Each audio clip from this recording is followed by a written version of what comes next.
गेल्या काही दिवसापासून काँग्रेसच्या गळतीनंतर आता काँग्रेसने पुन्हा एकदा डॅमेज कंट्रोल करण्यासाठी बैठका व पक्षप्रवेश सुरू केलेला आहे। मी सध्या उभा आहे कल्याणमधील काँग्रेस पार्टीच्या कार्यालयामध्ये आणि आपण पाहू शकता या ठिकाणी थोड्या वेळापूर्वी या ठिकाणी मोठ्या प्रमाणात आम आदमी पार्टीचे पदाधिकारी व कार्यकर्त्यांचा या ठिकाणी पक्षप्रवेश झालेले आहेत। एकंदरीत पाहायला गेलं तर काँग्रेसच्या अंतर्गत वादाने अनेक जणांनी पक्ष सोडला आणि त्यानंतर कुठेतरी येणाऱ्या स्थानिक स्वराज्य संस्थेच्या निवडणुकीच्या पार्श्वभूमीवरती पक्ष बळकट असावा यासाठी हा प्रयत्न सुरू केला आहे। आपल्यासोबत जिल्हाध्यक्ष राजाभाऊ पातकर आहेत, आपण त्यांच्याकडनं जाणून घेऊया आज नेमकी आपली बैठक झाली पदाधिकाऱ्यांची आणि त्याचबरोबर काही नेते देखील आलेले आहेत, प्रभारी नेते आलेले आहेत। काय नेमकं त्याच्यामध्ये सूचना तुम्हाला देण्यात आलेल्या आहेत आणि कशा प्रकारे आपण डॅमेज कंट्रोल करणार आहात?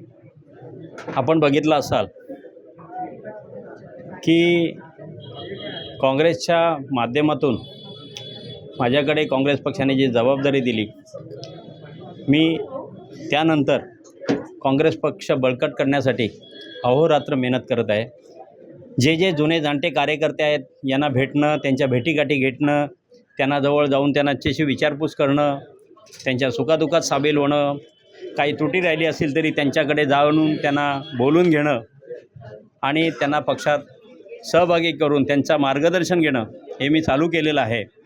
आज मला आनंद होत आहे, कल्याण पश्चिममधून जवळजवळ 76 फॉर्म आल्यात, डोंबिवलीमधून जवळजवळ 40-50 फॉर्म आल्यात आणि अजून 2 दिवसात हे जे बघता 200 ते 250 कार्यकर्ते नगरसेवक इलेक्शन लढण्यासाठी इच्छुक आहेत। एकंदरीत कल्याणमधलं चित्र काय असणार आहे? युती असेल, महायुती असेल किंवा कोणाशी तुमचा संपर्क साधला आहे? कारण ज्या पद्धतीने काँग्रेसने मुंबईसह इतर ठिकाणी एकला चलोचा नारा दिला आहे, मात्र जिल्हाध्यक्षांना खालच्या पातळीवरती त्यांच्या स्तरावरती निर्णय घेण्याचं सांगितलं आहे। तुमचं कोणाशी बोलणं झालं आहे का? निश्चित रूपमध्ये जनतेच्या भल्यासाठी जो निर्णय होईल तो आम्ही करण्यासाठी निश्चित पुढे येण्यासाठी आम्ही प्रयत्न करू। आता आमचे वंचितच्या सोबत काल आमच्या फोनवरती चर्चा झाली। राष्ट्रवादी आमचे जे शरद पवार गट आहेत, म्हणजे आमच्या आघाडीचे जे आघाडीचे जे आमचे मंडळी आहेत यांच्यासोबत आता बातचीत चालू आहेत। या 1-2 दिवसात येणाऱ्या याच्यामध्ये आमच्या बैठका होऊन निश्चित जर आघाडी आम्ही करण्यासाठी आम्ही प्रयत्न करू। आज किती जणांचा पक्षप्रवेश केलेला आहे आणि काही जण अजून नाराज असल्याची चर्चा सुरू आहे? हा आजच प्रवेश नाही, हे गेले 4-5 दिवसापासून प्रवेश चालू आहेत। मागच्या वेळेला बातमी आपल्या माध्यमातून आलेली, RPIचे ठाणे जिल्ह्याचे उपाध्यक्ष, त्याचप्रमाणे RPIचे कल्याण तालुक्याचे अध्यक्ष अशा अनेक पदाधिकाऱ्यांनी प्रवेश केला।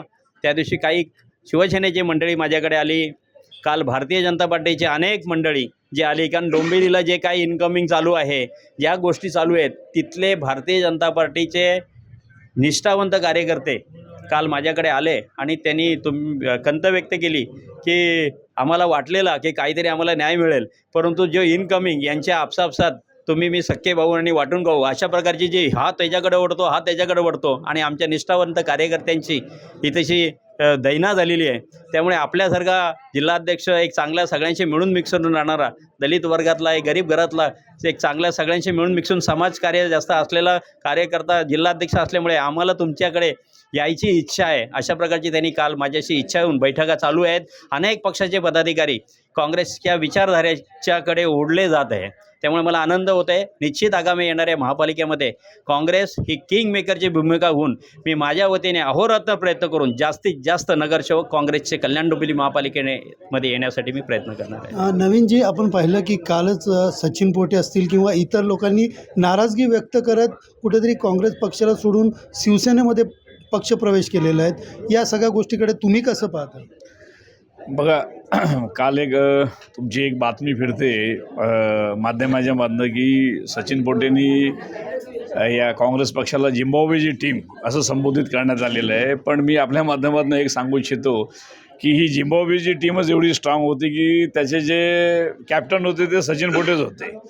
आज परिस्थिती अशी आहे की आम्ही सर्व खेळाडू आमच्या टीममध्ये आहोत, पण आमचा कॅप्टन जो आहे तो काही कारणास्तव किंवा त्याच्या कुठल्या कारणास्तव जो दुसऱ्या टीममध्ये गेलेला आहे, तो त्या दुसऱ्या टीममध्ये जाऊन कुठला विकास करणार आहे हा एक मोठा प्रश्नचिन्ह आहे। तुमच्याच अंतर्गत वादामुळे कुठेतरी नाराजगी त्यांनी व्यक्त केलेली आणि त्यांनी हे पण सांगितलं की उरलेले आमच्याकडे येऊ नये याच्यासाठी आम्ही प्रयत्न करणार। नाही बघा, नाराजगी हा प्रकार नाही आहे। काय असं प्रत्येकाचं पक्षप्रवेश करण्याच्या मागे एक स्वतःचा स्वार्थ असतो.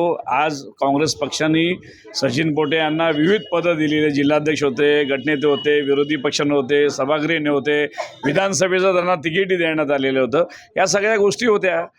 पण आज त्यांनी निवडताना काय निवडलेलं आहे की विकासाचा मुद्दा आणि जिम्बाब्वे टीम म्हणजे काँग्रेस पक्षाला संबोधलेलं आहे. विकास ते इथं बसून त्यांनी किती केलेलं आहे आणि दुसऱ्या टीममध्ये जाऊन किती करणार आहेत येणाऱ्या काळामध्ये बघायला लागेल आणि आम्ही त्यांना शुभेच्छा देतो. एकंदरीत इन्कमिंग सुरू असेल तरी अंतर्गत वाद आपल्याला या ठिकाणी दिसून येतोय. मामा पगारे यांनी देखील आज बैठकीमध्ये तुम्ही नाराजगी व्यक्त केली आहे की समोर आहेत मान सन्मान या सगळ्या गोष्टी तुम्ही मांडल्या आहेत. काय नेमकं आज तुमची नाराजगी होती? नाराजगी नाही, बैठकीमध्ये नाराजगी माझी नाही. आज आम्ही सगळे खांद्याला खांदा लावून पक्षासाठी काम करीत आहोत. फक्त या ठिकाणी माझी एकच विनंती पदाधिकाऱ्यांना तुमच्या माध्यमातून की राहुल गांधींचा आदर्श घ्यावा. त्यांनी वरिष्ठांचा मान सन्मान कसा ठेवायचा याचा आदर्श घ्यावा. आज या ठिकाणी जे काय असतील त्यांचं वय तेवढं पार्टीकरता योगदान माझं वय आहे. काय नेमकं झालं तुम्ही त्यांना असं सांगता ते?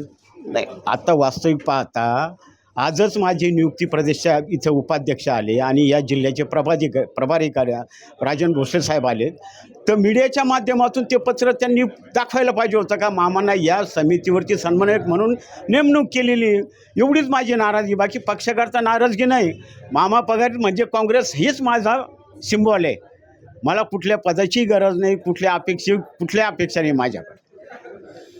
नियुक्ती केलेली आहेत, आता नवीन पदाधिकारी आपल्या पक्षात येतात, मात्र जे जुने पदाधिकारी त्यांच्या नियुक्ती केलेल्या आहेत त्यांचं नियुक्तीचं जाहीर केलं नाही म्हणून काही नाराजगी आहेत. काय नेमकं कारण आहे आणि तुम्ही काय त्या कसं असतं, त्याच्या 5 मिनटं अगोदरच हे सगळं झालेलं आहे. आम्ही मामांचा पत्र, मामांचा सन्मान, मामांना बुके इथे देऊन माझ्याच बाजूच्या खुर्चीत मामांना बसवलेलं.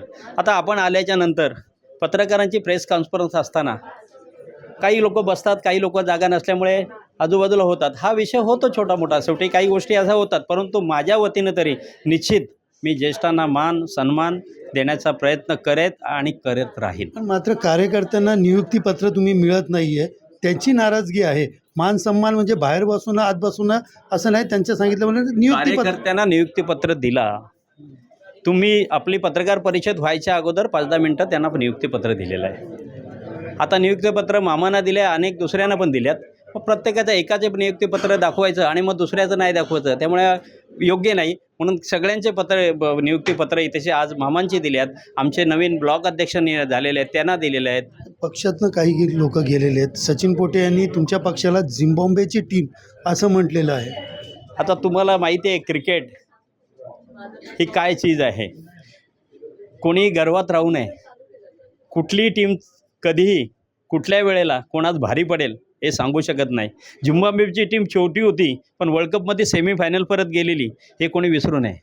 येत्या निवडणुकीमध्ये ज्या पद्धतीने ते पक्षातनं बाहेर गेले तर काँग्रेस त्याच्यासाठी नेमकं आता गळती थांबवण्यासाठी काय? उलट आम्ही अजून जोराने निघू. आम्ही अजून जोराने काम करू आणि आगामी येणाऱ्या महापालिकेमध्ये मी आत्ताच सांगतो की काँग्रेसची भूमिका ही किंग मेकरची राहणार. एकंदरीत पाहिलं तर कुठेतरी काँग्रेसमध्ये पक्षप्रवेश सुरू असतानाच अंतर्गत वाद आणि त्याचबरोबर नाराजीचं सूत्र अजून देखील दिसून येत आहेत. मात्र आता येणाऱ्या काळामध्ये काँग्रेस नेमकी आपला पक्ष डॅमेज ह्या कसा थांबवते आणि आपल्या नाराज पदाधिकाऱ्यांना पुन्हा एकदा आपल्या पक्षात कशी आणते याकडे आता सगळ्यांचं लक्ष लागलं आहे. सुनील जाधव, TV9 मराठी, कल्याण.